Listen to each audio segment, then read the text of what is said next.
ताप्ती नदी के तट पर आधुनिक पुल के समीप स्मारक स्थित है।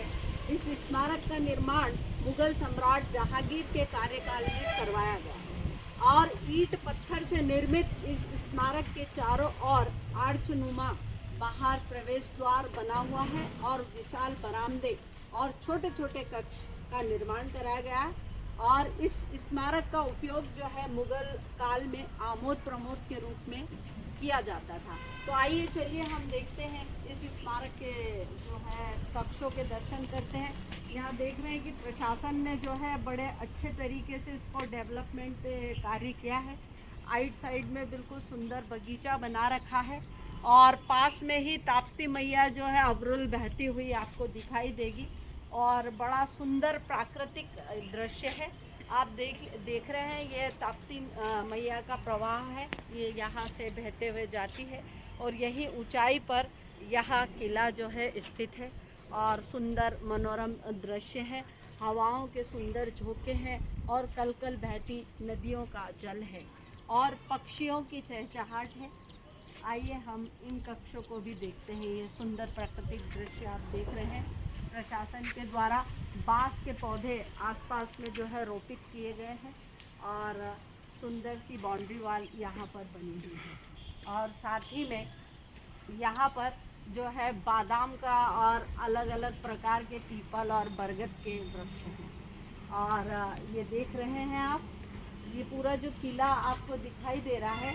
विशेष रूप से बात यह है मित्रों कि उस समय में जो निर्माण के कार्य होते थे, उस निर्माण के कार्य में आप देख रहे हैं कि जो दीवारें, इसका जो परकोटा होता था वो बड़ा मोटा होता था और जो निर्माण कार्य में सामग्री आज हम देखते हैं कि हम सीमेंट का उपयोग करते हैं और ईंटों का उपयोग करते हैं। उसी तरह से पहले जो होता था, ईंट तो होती थी, कंक्रीट भी होती थी, लेकिन उसमें जो चूना लगाया जाता था और साथ साथ में जो उसमें बनाने में कार्य करते थे वो होता था गुड़ और उड़द की जो दाल होती थी उसका यह मिश्रण पेस्ट तैयार करके मित्रों ये दीवारें बनाई जाती थी, जो कि आज भी हम देखते हैं कि इतने वर्षों के बाद में भी इनकी स्थिति मजबूती की है। तो हमारा पुराना आर्किटेक्चर, जो हमारे प्राचीन समय के जो निर्माण कार्य होते थे वह इन सब कार्यों को लेकर ही किए जाते थे। हम देखते हैं कि प्राचीन भारत के इतिहास में जो निर्माण स्मारकों के होते थे उसमें भी इसी तरह के गुड़ और उड़द की दाल का पेस्ट बनाकर और ये निर्माण कार्य होते थे। और वैसे ही हमारे देश में जब मुगलों का आगमन हो गया तो जो है इंडो मुस्लिम आर्किटेक्चर, वो दोनों को मिलाकर जो है आर्क कला में कार्य किया गया। तो आए हम देखते हैं। हाँ जी, तो आप देख रहे हैं कि हम जो बात कर रहे हैं कि मुग़ल काल में जो आर्किटेक्चर होता था वो इंडो मुस्लिम आर्किटेक्चर होता था, जिसमें कि इनके यहाँ का कल्चर और भारत के दोनों कल्चर को मिलाकर ये आर्किटेक्चर पर जो है कार्य किया जाता था। अब ये देख रहे हैं आप कि इसमें जो ये झरोका है और ये स्थान जो दिया हुआ है, इसमें ये छोटे छोटे झरोके के ये डिज़ाइन पूरे के पूरे बनाए हैं। ये ऊपर जो बनाया है ये रोशनदान है जो अंदर के लिए लाइट और प्रकाश की व्यवस्था करता है। और ये देख रहे हैं आप, ये वाले इस पर ये डायमंड नुमा ये इस तरह का आर्किटेक्चर ये दिया जाता था। ये देखिए पूरा दिखाई दे रहा है। पूरे झरोके बने हुए, 1 2 3 4 5 ऐसे झरोके हैं और ये 4 दरवाजे। और यहाँ पर इतना ठंडक जो है हुआ करती थी गर्मी में, और उसमें लाइट और प्रकाश दोनों आता था। हवा का भी बहुत अच्छा आगमन हुआ।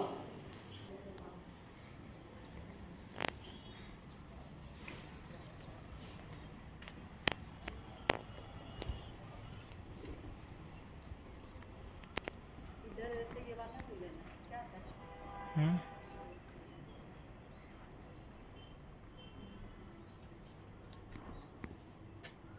ये पूरी मेहराबदार पूरी दरवाजे की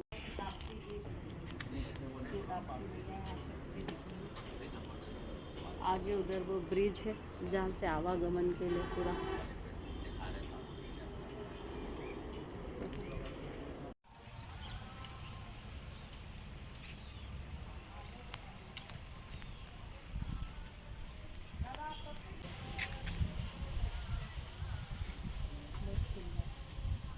ताप्ती नदी का किनारा है और यह क्षेत्र जो है मुगल सम्राट जहांगीर के। मित्रों, एक बार सुंदर प्रकृति का आनंद लेने हेतु बुरहानपुर जिले के बुरहानपुर विकासखंड में बारादरी नाम का यह स्थान है, जहाँ पर आमोद प्रमोद गृह निर्मित है।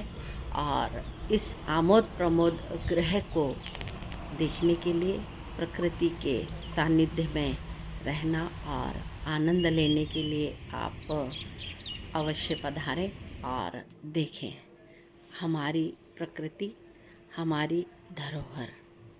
तो आप सभी का स्वागत है। आप एक बार अवश्य आएं और प्रकृति के सानिध्य में रहते हुए इस सुंदर स्थान का जो है दर्शन, अवलोकन, आमोद प्रमोद हेतु पधारें। धन्यवाद।